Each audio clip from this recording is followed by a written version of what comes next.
Hey, I'm Dave. And I'm Marc. And this is Other People's Beer. So, hello and welcome. Today, Marc and I are making Sierra Nevada's Pale Ale. We are using the Brew, what is this thing called? The Brew Your Own Big Book of Clone Recipes. We got, I don't know, it's some iteration, who knows. But anyway, what we're trying to do with this this YouTube series is get really, really rich, but but also what we would like to do is we want to brew a beer that everybody knows, or at least is somebody else's beer, and we want to change one thing, maybe two things, depending on how many ingredients I have and how many Marc has. Yeah. And we want to see what different avenue the beer could take. So we're doing that beer, the Sierra Nevada, and we are going to add in at fermentation. We're going to switch up the yeast just because it's something simple, something easy, and something cheap. So we're going to do one batch with just a general ESB, and then we're going to do another batch with a Philly sour yeast. And I've never brewed with this yeast before, but based on the story of how it was found alone, I don't think I'm going to be disappointed. What is that story? Because it's a cool story. Yeah, it is a good story. So, what is it? What is that story? Because it's a cool story. Yeah, it is a good story. So, what is it? I was at work one day, avoiding work like you do. And so I was perusing the news and I came across this article about the Philly sour yeast. And on the surface, the article just says, this normal yeast fungus, effectively, right? Also produces the sour characteristics that you would get in, if you were to, use lactobacillus, right? Or Brett or whatever, right? It produces lactic acid is, I think, what it does. I was like, oh, this is pretty cool. So I continue reading the article, and a bunch of science, a bunch of special interest stories as far as people go or whatever. But the part that got me was they found this yeast, like a graduate student found this yeast on a dogwood tree in a cemetery in Philadelphia, I think, in Philly. Yeah. So immediately, I sent this article to Marc. I sent it to my other friend Adam, and I also sent it to the proprietor and owner and head brewer of our local homebrew shop.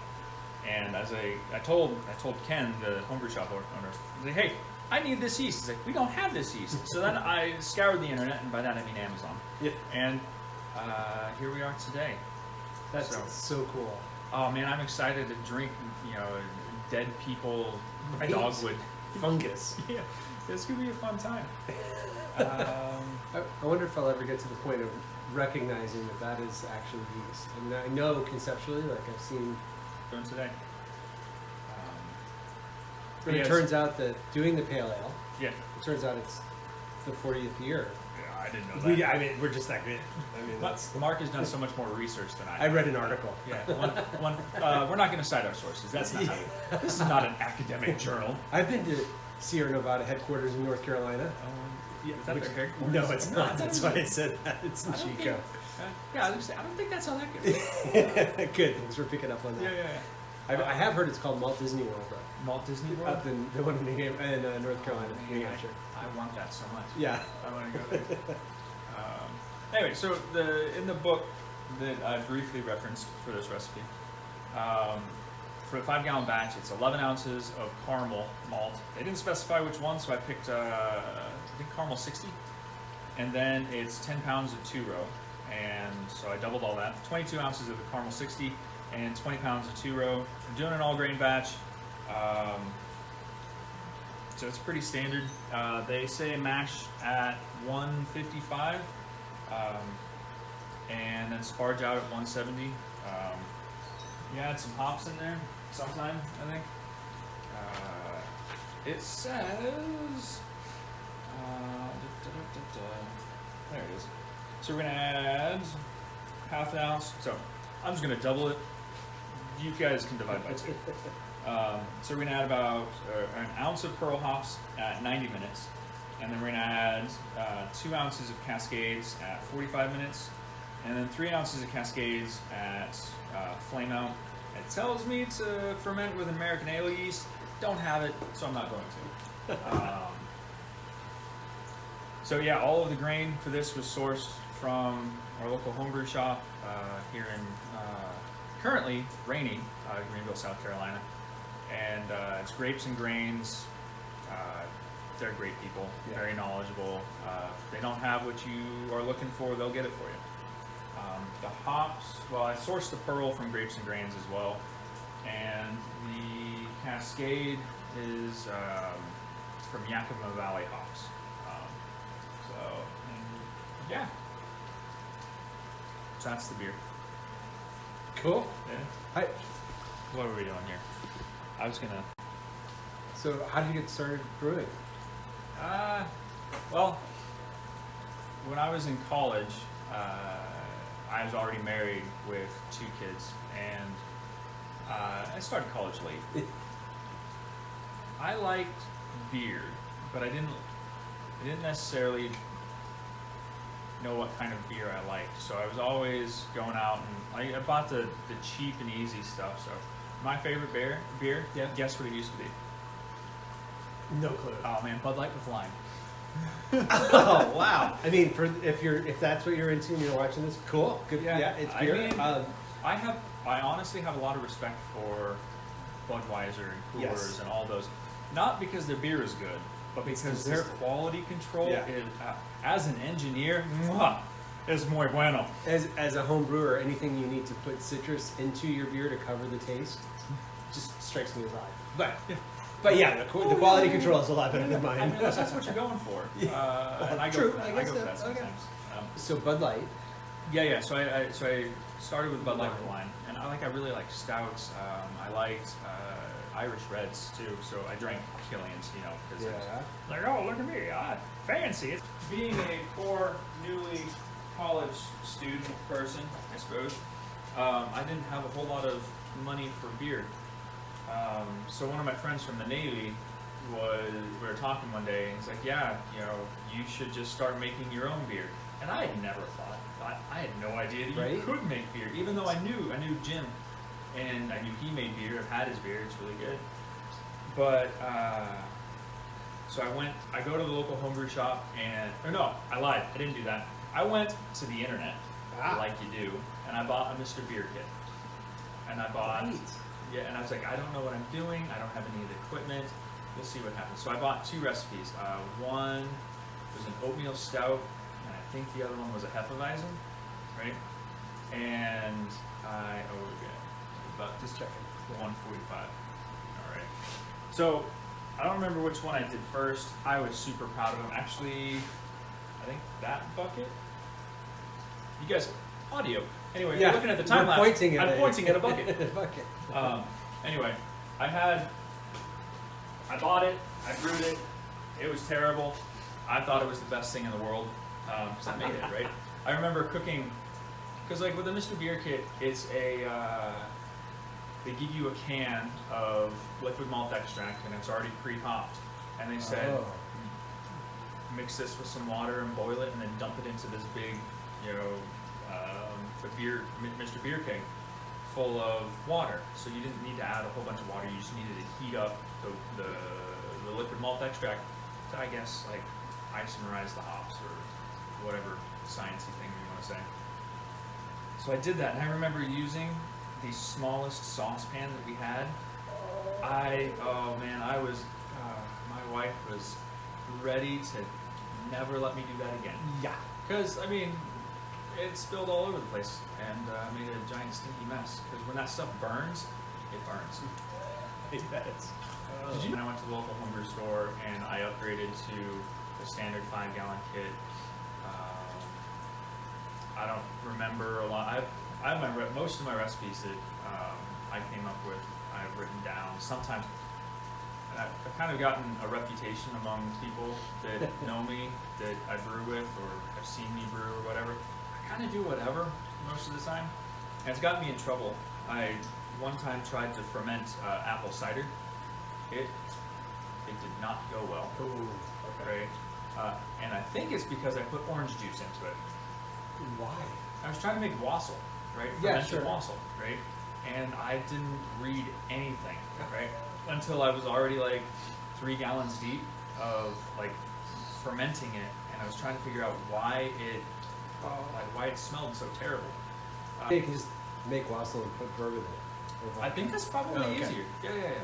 Yeah. Just I mean, future. Yeah. man, I also tried fermentation with bread yeast. That didn't end well either. I tried wild fermentation once, and Where'd you get the yeast? just out in the backyard. Yeah. Okay. It was one spring. I just took my 5-gallon bucket, left it out in the backyard with like some cheesecloth or something over for a day, and it started fermenting. And I put it into our basement, let it sit. It smelled awful, so I think it might still be there. Yeah, I've been brewing, let's see, for about 10, 11 years or so, and I made some stinkers, and my whole motivation for actually getting this Brew Your Own book was I was having quality control issues, and I wasn't sure where it was coming from. And before you say loosey-goosey approach to recipes, I know. But no, the people at the brew store, like Lorraine, I think is the wife's name. Every time I come in, at least every other time, she's like, I can't get over that one time you were telling me about a beer and you just like threw cookies into it. And I was like, that is not the weirdest thing I've done. It's like me getting the collard greens. Oh I went to Walmart because I was driving by. I got stopped in Walmart produce, and I just wanted a collard green to put in it. One. So yeah, just to say, and the produce lady was like, "Just take it." don't. You know how people sample grapes Yeah. and it's technically stealing, but Oh. go it the other way? I hadn't even noticed that. Yeah, okay, yeah, but that was just, it was so funny. She's like, "I don't know how to price this. It's yours. It's Enjoy yours. your collard green." Please put it into your. So I put it into my boil, and yeah, but Whatever. that's fun.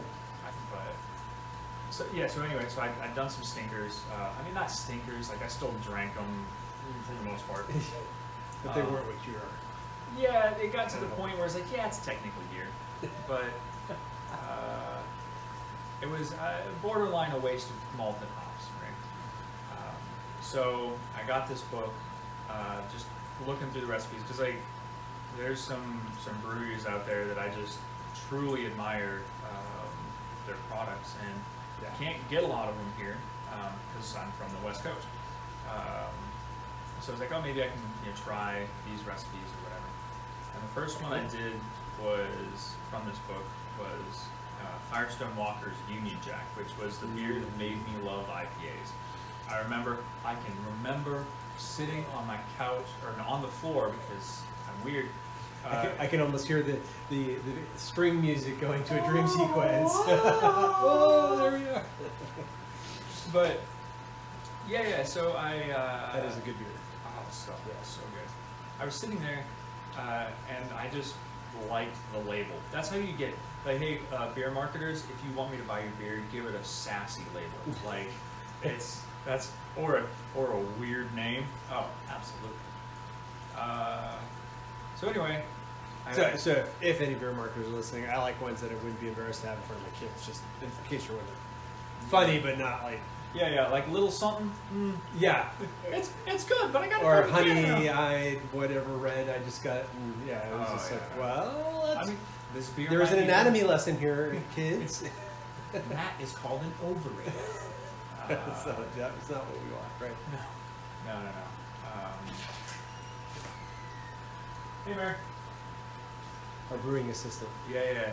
In this time lapse, you'll see her. She's the one who crushes all the grain and stirs and mashes in.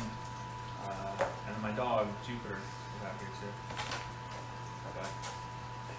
So the You're saying the clones were so you could just kind of reset. Yeah, so I could reset, because I think every brewer goes through it where they think they're better than they actually are.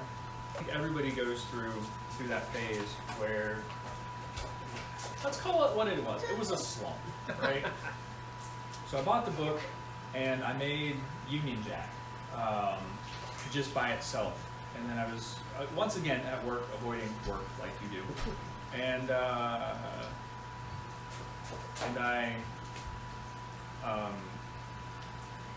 I made it, and then I was avoiding work at work, and I read about the Milkshake IPA. And I was like, that's wild. Apparently all you do is add a bunch of lactose to it. And so I decided to give it a try. And being an engineer and sciencey, I was like, well, let's do a control, right? So do a side-by-side effectively. It's like what you would do for a triangle test if you're trying to change your recipe and you're trying to gauge, public enjoyment. But really the public that I'm trying to engage is me, my wife, Marc, his wife, and pretty much anybody who walks by my garage, right? Yeah. Some friends from work, stuff like that. So I did that. I did the Union Jack Milkshake IPA, and it turned out pretty good. I'm biased. It is. So, no, it is. So yeah, if you could explain the notes, maybe, because we might have to taste some. Well, I mean, the day is young. Yeah, it is. Because what level of Cicerone? Just magician? the first right now. Studying for the second. Yeah. Oh my goodness. Studying for this sommelier. I'm a nerd. Yeah. Well, I mean, and it's a way to keep score.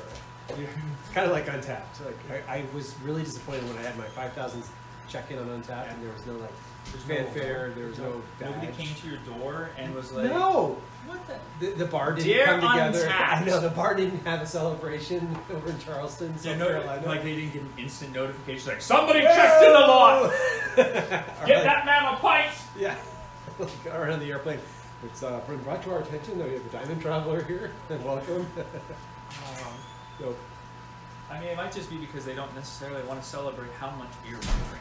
I have wondered about that. It's like, yeah, celebrating consumption. Yeah. They do. I did a bunch of later tapped, I call it, when I forget to check in when I want to do.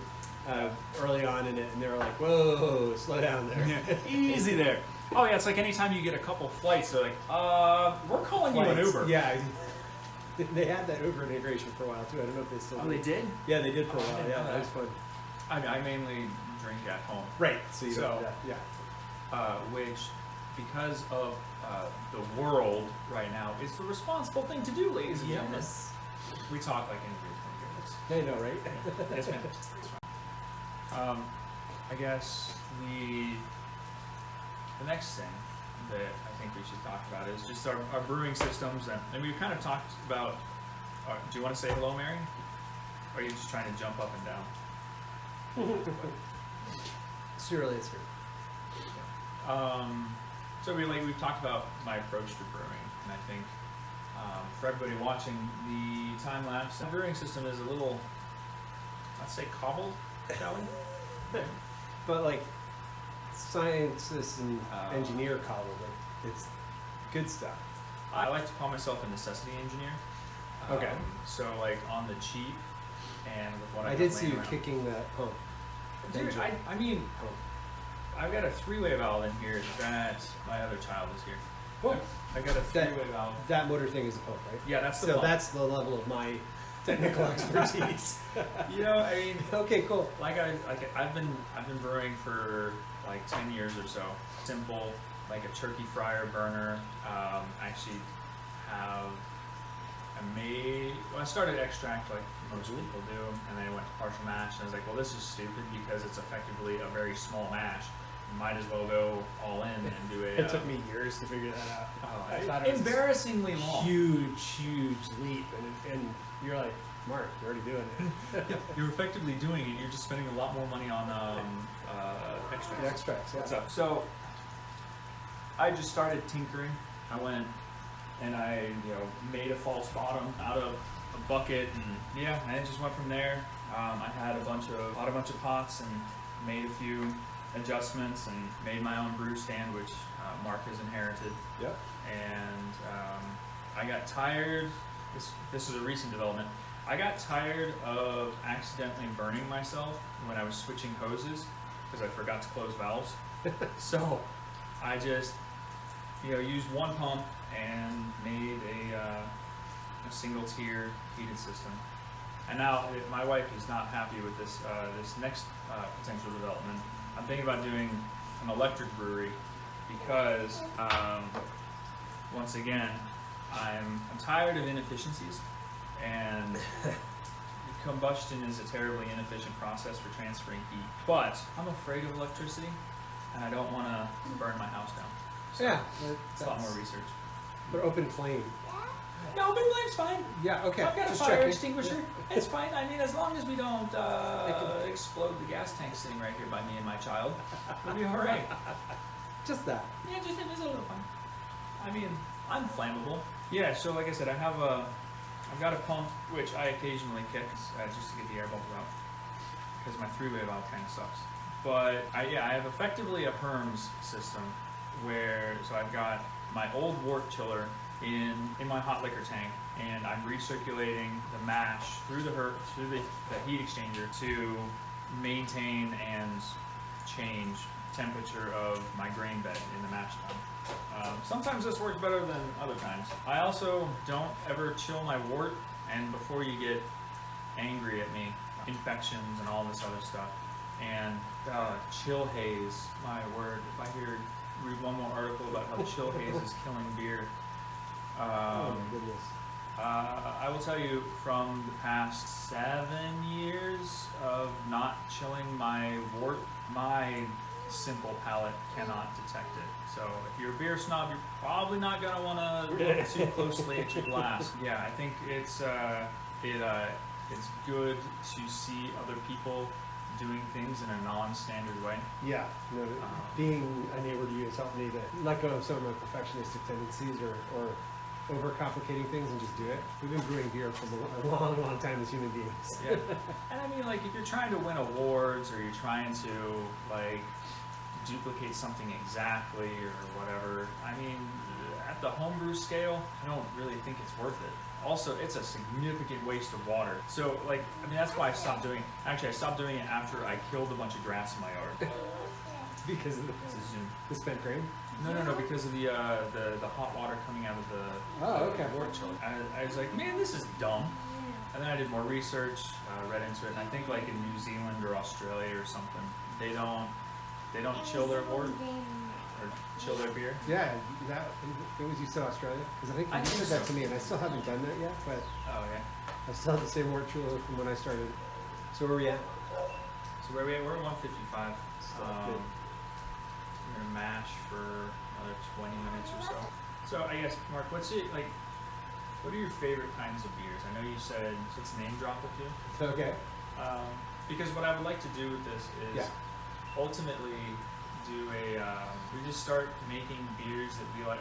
Number one, if you're brewing, you should be making beers that you like to drink. Yeah. Regardless of how perfect your style is or whether or not you can control temperature. Like, I'm kind of glancing at my mash tun every now and again, or whether you precisely time. Like, if you are one of those devils in the details kind of people who makes beer, I know I've got a friend who's one, then go ahead. If that's what makes your heart happy, there, Starshine. But for me, I don't think the stress of making beer should outweigh the enjoyment of making. And I found even the biggest mistakes that I've made. I'm convinced it was one of those infected bags of rice. Oh yeah. And it smelled like athletic. Yeah, it did. Yeah, it smelled like athletic shoes in the garage, and the people were. My family was not pleased. But then it started fermenting later, so it seemed like I guess it's working, right? That's the thing about beer, and this is going to gross some people out. But the longer I found the longer it's in the keg, it takes on different characteristics. Exactly. Which is not unpleasant. No. It's I suppose that's what aging is. I suppose, but I know there's some people best born on or get it consumed by. But with an IPA, I kind of understand that. That's true with the hot. Yeah. Well, I know for the extract stuff that I was doing, the partial mash, it was about 3 to 6 months after it had been kegged that it tasted good. Extract. The caramelization or something that happened from the sugars changed. Extract is, I mean, I've had a lot of people that I've talked to, they find out I make beer, and they say, oh, does it taste like homebrew? And Right? Yeah. Right. Yeah, yeah. And number one, rude. Number two, I did make it at home, so probably. Well, and that's another reason to brew beer like, because it's awkward when you go to somebody else's home and they're brewing beer because you don't know, like, you don't want to hurt their feelings. But yeah. I found that brewers who stick with it are more resilient. Yeah, it's totally. Like, you've come over before, and I'm like, these 3 are the good beers. I don't want to share this last one because it might suck a lot. You're welcome to it, but Yeah, that's true. I collect hops, like, as Marc here knows. But I've collected hops in my travels, like the rhizomes of the plants or whatever. Just hops that I find beside the side of a trail, or on the side of a trail while hiking, or while out hanging out with my friends out in Washington. I found some hops just growing wild next to a business. I found some via the internet. People are like, I don't know what these hops are. $5 a piece. So I bought them all.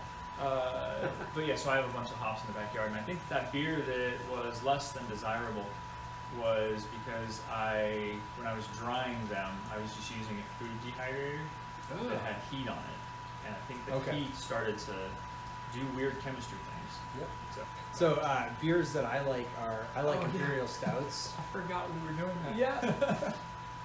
I love imperial stouts. You know, like a lot of IPAs. Yeah. I go in and out of liking sours, and I don't really want to try one intentionally in my home brew because I don't want to ruin the whole system. Well, good thing we're using that Philly sour today. Oops! Oh no. That's right. I mean, well, it doesn't have any of the bacteria that I think that's the general hesitation. Yeah. For, No, that's like, I don't want for to. me. I don't want to. Yeah. I did it on accident. When you introduce oxygen, I think. Please don't quote me on this, and also don't yell at me because I'm wrong. Just smile knowingly to yourself that you're smart. That you're yeah, just feel smug. Just Enjoy that you, smug you feeling. can even put it in the comments like, hey, I'm feeling real smug right now. Don't tell me when or why. Time-stamped comments. Timestamp. Smarter than Dave, right here. Actually, that would be funny. That would be actually really good, yeah. Yeah. Let's make it a game. Here are the timestamps where I'm smarter than Dave. And anyway, Ball pin. the pin lock. From what I could do, like, when you introduce oxygen into that system, you end up getting, instead of like lactic acid, you get acetone. It smelled like nail polish remover. Yeah. Okay. Yeah. And I was like, oh, because like it tasted fantastic, but it smelled like my childhood when my mom would take me to a nail salon, and she would be sitting there for like an hour getting her nails done, and my brother and I would be high in the background from all of this acetone. It was terrible. Well, that's typically this. Yeah, I brew.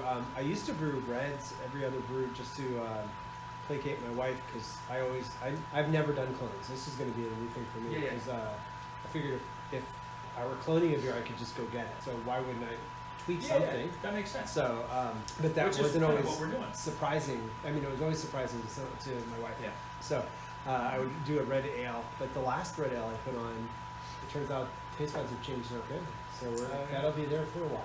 You can make vinegar, right? From beer? Yeah, I think I had a porter or a stout that I wasn't paying attention to the boil, and I had like an extra gallon or something. So I put it into a glass fermenter, right, a small gallon one, and then I just added in a couple, maybe like half a cup of apple cider vinegar, and let it sit forever. Wow. Actually, we've had it as long as we've had this house. It's malt vinegar. It's real good on French fries. Oh, malt vinegar. Yeah. Of course. Oh, that'll be good because I do love malt vinegar with French fries. Okay, cool. We don't eat nearly enough French fries to justify a gallon. I've used it in other things I'm cooking. I wonder like pickling inside of malt vinegar. That'd be fun. Yeah, because one of my kids definitely, Anna does, makes the bread. I don't even know. It's onions and something red. So maybe red wine vinegar, quick pickles, and they're so good. Oh man, you put those things on a burger or a salad. Yeah. there's just about, I put them on a few things that I probably shouldn't have, but other than that. What about oatmeal? That was real weird. No, that was a good. Nope, that was a good call. But I like savory oatmeal, so yeah, it's always hot peppers and salt. In your oatmeal? Yeah, Dude, and tell an me egg on more. top. Oh, Tell me well, more. I was coming. I think it was because I was traveling in the South, and they did that with grits. And I realized, wait, I like oatmeal sandwiches. Or not oatmeal sandwiches. I like oats, bread, and ham and cheese. So why wouldn't I put ham and cheese in my oatmeal? I feel as though you just opened up my entire world. It's kind of fun. Parmesan is great. Grated Parmesan on top of your oatmeal. Oh yeah. So I was and in- throw an egg on it and mix it all together. Like a sunny side up on top Oh of your yeah. oatmeal. Oh yeah, of course. Because then you get the yolk goodness. Yeah. So yeah. So I'm not sure what we should. I don't know. Like I know one of the beers that I know, a Guinness type stout. Yeah. But that maybe I like the Imperials because there's more going on in them, or just because the alcohol. Could be that. Could totally be. Founders Brewing. Oh, of course, Founders breakfast stout. Yeah, that would be good for my Vax celebration. I get their the full immunity celebration. I got CSB, the last bottle of CSB Grateful Brew. KSB? No, CSB is Canadian Bacon Stout. Oh. Yeah, and the cool story about that for me was that, first of all, Grateful Brew, they have a lot of great beers that are just different. I'm going to follow them on our Instagram. Why not? Which is other people's beard. Well, could you repeat that? What's our Other- Instagram? Other people's beard. There's a couple periods. Others dot people's dot beard. So At Instagram? How does that work? wow, I don't know. I don't. So I went to Grateful Brew to prepare for the full Vax time lapse, and or time frame, whatever. And then I said, Time lapse. That's a short time lapse. Yeah. Yeah, it was right after the jab, and I went in prepared. So I asked, and so they had the last bottle in their store of CSB, which stopped in 2018. Yeah. Or CBS, Canadian Bacon Stout. They had rating problems. I guess there was another CBS, Oh, really? TV channel or something, that they had rating problems with. And then so the cool story was, it was a business trip that I was in Detroit, and I forgot that Founders was there. So I opened up my Brewery Finder app, and I said, oh, Founders, of course I'm going. And it was their unkegging of that particular, it was like the first time they'd opened up the last batch of CBS. So it's going to be fun to be able to have, or has, whenever this is seen. So, any thought as to what we're going to be doing? Because we have that oatmeal stout, the Founders breakfast stout, and then I have a bad idea. What? So, we live in the South, right? I know that. Yeah. For better or worse, I suppose. So, Let's hear Instead of- that idea and do it. that's my girl. We have an oatmeal stout, and then we have a grits stout. Oh, Oh, I'm game. Yeah. that would be that'd be a weird. lot of fun. So the only time I've done oatmeal stouts or oatmeal as an adjunct, or rye, Yeah. rye's good too, was a bag in Yeah. the boil. Is that what you do? Yeah, I mean, that's great. I mean, like, you could do it in the mash. Same. Then you kind of create oatmeal, right? Say again? Does it not clog up if you didn't? It depends on the percentage you use. Like, if you use 50% oatmeal, that mash would be stuck. Okay. But you use like small portions or whatever, then not so much. Because like our conversation earlier about you putting weird stuff in your oatmeal, making savory breakfast. Yeah. But yeah, no. So like we could do the breakfast stout, and Yeah. we could do a southern breakfast stout, and then. But the problem is like I don't like grits so much. Well, so what the But that's okay, honey. so the oatmeal brings in the mouthfeel. Yep. What would the grits do? Right. I don't know. Yeah, I have no idea. Is the breakfast stout in there? Yeah, it's the book's over there. It must be meant to be. I opened up to a chili beer. So that was the breakfast stout. Yeah, I think the Founder's Breakfast Stout was what I had one of those bookmarks on. I had a friend send me an old Rasputin from out west. Was it good? It was good. Okay, because they're selling it now. Really? They have it at that place in Greer, but they also, if you go out to the KC's gas station, Oh, yeah, I know. they have it. They're carrying it there now Yeah. pretty regularly too. Why aren't you talking about beer? Honey, we are talking about beer. Why aren't you talking about beer other than the fact Oh, that you're Brooklyn black? Brewery Black Ops. I haven't heard of that. Have you? I've never heard of it. I up in New York. Hey, but I Daddy, get you Brooklyn wrote Brewery that book. brewing every now and again. Imperial Stout in Brew. Oh, no wonder. Chapter 8 is Imperial Stout. Yeah, you do it. Yeah, that's about right. Every single beer seems to be an Imperial Stout. Like, this is weird. Wow. Bum, bum, bum, bum, bum, bum, bum, bum, bum, bum. Yeah, so the oatmeal stout has it. The Willowers puts 0.7 oatmeal in the 0.7 pounds. Yes, Mary. 0.7 pounds oatmeal. In the mash, that's how they do it. I'm What's just the, wondering how the snowplow? Or no? Willowers. Oh, okay. The oatmeal stout. That's beautiful. Blah, blah, blah, blah. I'm making sound. Blah, blah, blah, blah. Are you just making sounds to make sounds? Yes, sorty. So your dad had pearl hops in, was it this one? Yeah, because there's another. They're Hoppersons. Hoppersons. So this oatmeal stout has. Have I ever told you the story about the first recipe I ever designed? Was I call it good engineering practice. Okay. Because I was asking people, like, we're trying to design this beer. I really like, this particular Scotch Lefroy, and I wanted something peaty and malty and like delicious like that. And I said I was thinking about putting 2 pounds of this peated malt into 5 gallons of beer, and it was my goodness. People were up in arms. They were yelling at me all over the internet, and they're like, "You're gonna ruin your beer. You need maybe half an ounce, and it'll be nice and to get something blah blah." It's like, no. I want it to taste like the Scotch. Like I want it. So and I was again going through engineering school. Somebody said here. So I called it good engineering practice, and it's got 2 pounds of peated malt in it, and it gets this nice, ridiculously peaty, earthy, briny flavor to it. It is so good if you like Scotch. Wow. And yeah, you just still have peated malt? I do. Yeah. 'Cause I used to put it in everything. The one I really like is the Drunken Botanist. oh, my brother-in-law loved that too. Okay. It's just like all about weird plants that you can put into beer. So for people who've made it this far in the brewing process, I completely understandably, you probably have some concerns about this whole thing. I just want to say, I really don't care. If you have made it this far, you have heard us say many times that brewing is supposed to be enjoyable. It's supposed to be something you do to make a product that you want to drink. And if that involves like paying super close attention to the details and hitting every temperature mark, then fantastic. If it involves hanging out with one of your friends and drinking beer and talking about your daughter's magic tricks, right? Then that's what it is. And I think having this big book of recipes as a starting point to investigate the nuances of brewing and recipe creation. I think that's what we're trying to get at. Not so much if you don't hit your mash temperatures and or chill, because I'm not going to, then you're the devil. That's not what we're trying to get at.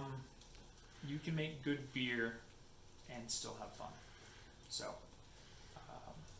I guess for other people's beer, I'm Dave Runkle, and he's Marc. And I'm Marc Pittman. There you go. Hi. I don't know. I don't know. What's a good sign off? Help us in the comments if you're even commenting. Yeah. If anybody sees this, which I highly doubt. Tell us how much smarter you are than us, but don't tell us how.